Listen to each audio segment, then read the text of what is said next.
welcome back. We're here to preview Saturday evening's game in the Premier League between West Ham and Sunderland. Now we'll start with Sunderland. Big news that Dig Avocat's the new manager. What do you make of it? It's a sort of strange one, isn't it? You know, he's getting to the end of his managerial career. He was at, last club was at AZ Alkmaar in Holland, and he was at Serbia obviously in 2014, managed them. So, I mean, he's a hugely experienced manager. You know, he's won league titles in Russia and the Netherlands and Scotland as well. So obviously he knows what he's doing. They got it done very quickly, didn't they? After, I think it was always likely to happen. You know, Poirier, as soon as they lost 4-0 in that game, the fans started getting. I think the fans were leaving after 3-0, weren't they? Which was like 25, 30 minutes, whatever it was. And when they were having a go at him in the dugout and stuff, I think he had to go, didn't he? You know, he was struggling a touch to. Sunderland had some good spells this season, but lately, I mean, the football against Villa was absolutely terrible. You know, defending was vile, and to be fair, the Sunderland, you know, that they got the job done quickly, getting someone in. I think if they'd have let it sort of fester on, it'd have become too much about who's coming in rather than are they going to get the results they need. And Advocat coming in, you know, he's going to implement his own style. He's brought his own people with him. Obviously, it is till the end of the season, which is, you know, not too sure whether that really works, but I suppose it gives him an incentive if he keeps him up. You know, we're wondering to see what his actual sort of job title is, whether he has to keep him up, you know, whether he has a points total in mind to get, and obviously it can be important. The first game is obviously massive, and you know, it's a difficult game, but it'll be interesting to see whether he changes formation, who he plays. You know, he's going to favour different players, and you know, it should be interesting for Sunderland. And I think, you know, if they do go down, if you can't keep him up, you know, I'd be very surprised if he keeps his job. You know, you think they'd probably go for someone a bit more sort of championship savvy if they do go down to the championship. But you know, look at their league position. They're only obviously 1 point above the bottom three. Burnley getting that big win over Man City last time, that moved them up just 1 point behind Sunderland. And it was such a massive game against Villa because obviously Villa just there, they were below Sunderland in the table going into that game. So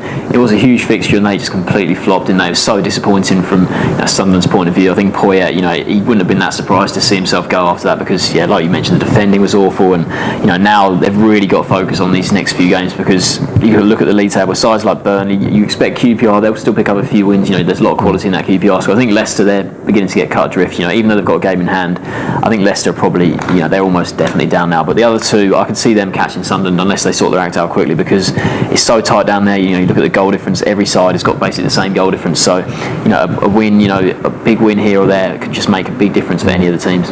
Yeah, and it's obviously important, but as I mentioned, this game, first game is always important, but after the international break, they play Newcastle, which is obviously a massive game. It always is, but probably more so this season. Newcastle are struggling as well, and they play Palace at home as well. So it's decent fixtures. I think the fact that they haven't played, I mean, if they were playing sort of, you know, Chelsea, City, United away, you know, 3 games, it'd be really difficult for Advocat to come in and really make his mark because he's going to be, obviously they've got some decent fixtures from now and the end of the season as well, so you have to fancy. I mean, there's a lot of quality in that team, but I think, like you mentioned, the defending, you worry about the defending. It is aging. You know, they've got O'Shea, Brown, very good defenders in their day, but it's an aging back four. Saying that, Patrick Van Aanholt was a young man, he had a terrible game, didn't he, against Villa, so obviously it's really important. Their away form's not been great this season, only won twice on the road, so but only lost 5 times, so not the end of the world. You know, they've been draw specialists on the road. I think if they can pick up a point here at West Ham, you know, they'll be pretty pleased with that. Yeah, obviously Sunderland, they're pretty out of form. Only 1 win in 2015, but West Ham, they've only had 1 win in 2015 as well. You know, both sides pretty out of form here, and West Ham, considering how they were doing, you know, before the turn of the year, it's really surprising how much of a downturn they've taken. You know, down to 10th now, and last time out, obviously going to Arsenal, who are, you know, the form team in the league at the moment. It was never going to be an easy game, and you know, 3-0. You know, some say it might have flattered Arsenal because 2 of the goals came quite late on, but you know, West Ham didn't do too much in that game. Obviously, a 3-0 result at the Emirates.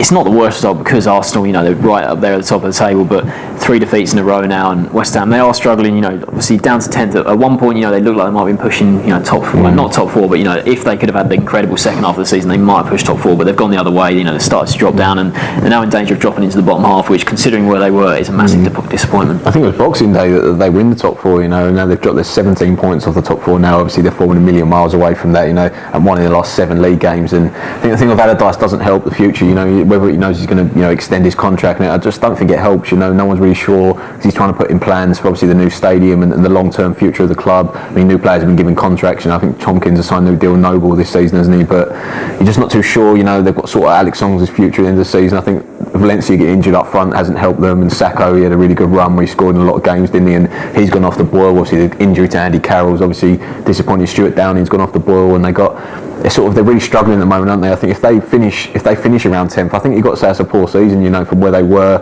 you know, pushing up top 7. I think, like you say, no one really fancied them to get in the top 4, but I fancied them to finish sort of maybe top 7, you know, certainly 8th. And I'm not saying that, I mean, they still can finish 8th. They're not a million miles away from that. You know, they're battling sort of Stoke and Swansea for that top of the rest, as you were. But it's so important they get back to winning ways at home. yeah, I think if West Ham don't sort of improve and they do finish maybe in the bottom half, and if Sunderland go down, I think Allardyce is someone that Sunderland will definitely target. Whether he'd want to drop down to the Championship again, be interesting to see. But that's an interesting subplot, because if Advocaat if he can't keep Sunderland up, I think, and West Ham, if they both sort of have poor sort of ends to the season, it'd be interesting to see if Allardyce is the next Sunderland manager, because I think it's a real possibility. But obviously, big game here. Both clubs, West Ham want to win. Sunderland, Advocaat's first game in charge. What's your prediction? Yeah, it's a big game, isn't it? You talk about the big games this weekend. Obviously, Manchester United, Liverpool's obviously the standout one. But you think about this one and the importance of it to both sides. It is a really big game, isn't it? And I'm finding it hard to separate the two teams. I think Advocaat, it will lift Sunderland going in there, and I think they'll nick a point. I think it'll be 1-1. I think Advocaat. There's obviously that new manager factor. Often tends to give players a lift, but I think Advocaat coming in, I think it might just be a bit late for Sunderland in terms of. I think they still probably will stay up because of the sides below them. They're probably a bit stronger than the sides below them. But in this game, I think West Ham at home, given how poor they've been recently, they'll really want to respond. Obviously 3 defeats in a row. So I think I'm just going to back West Ham to win this 2-1. So I've got 1 draw and a West Ham win. Thanks for watching.